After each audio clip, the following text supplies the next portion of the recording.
यस्तो सुन्दर मनोरम दृश्यको साथसाथै हामीहरू फेरि काफल खान गइरहेछौँ। हेरौँ यता माथितिर काफल पाउँछ। अर्को सन्दीप लामिछाने भाइ पनि उताबाट मनोरम दृश्यको या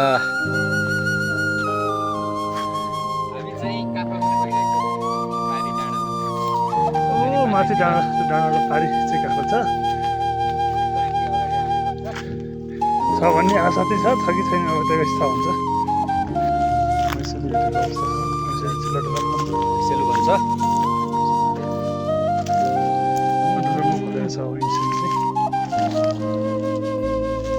हाम्रो गाउँले फलफुल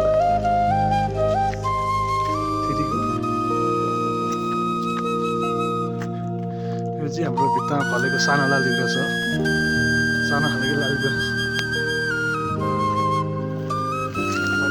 यो विवेकको यो चाहिँ हाम्रो नुवाकोटको एकदम फेमस टुरिज्म एरिया हो। मेखेङ गाउँपालिकाको यहाँको दृश्य चाहिँ एकदम खतरा छ, खतरा।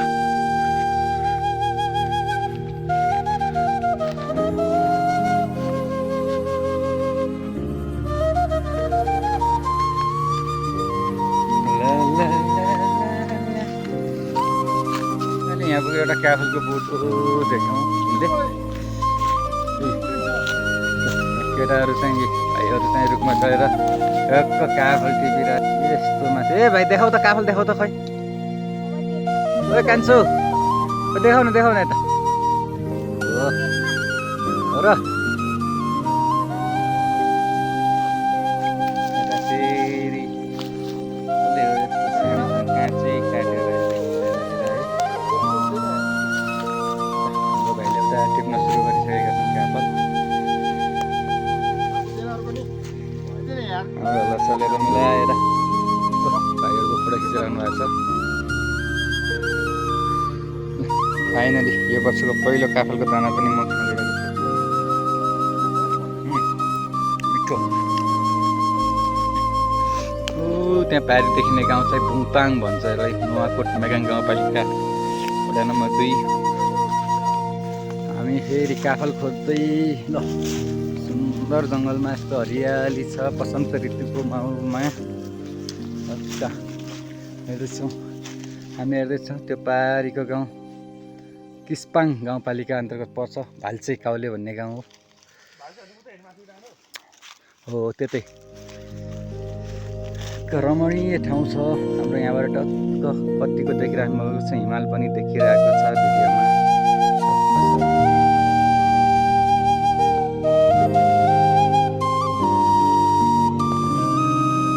सुन्दर नुवाकोटको सुन्दर गाउँहरू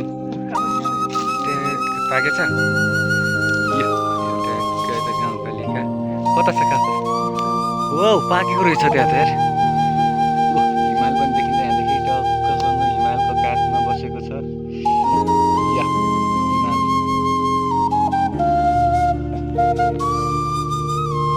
हेरिसकेपछि फाइनली हामी पनि अलिअलि काफल पाकेको ठाउँमा पुग्यौँ।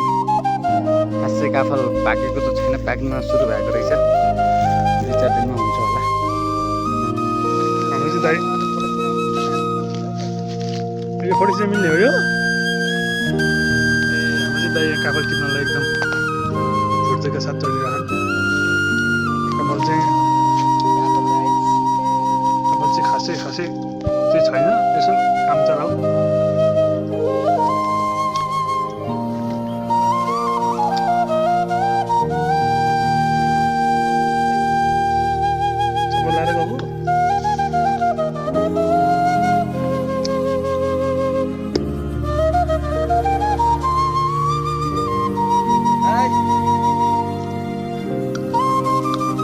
पेट दुखेर बस्नु भएको छ।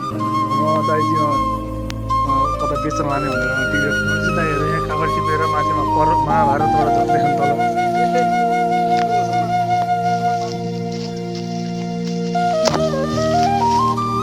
गाह्रो छ काफल खानलाई, के गर्नु।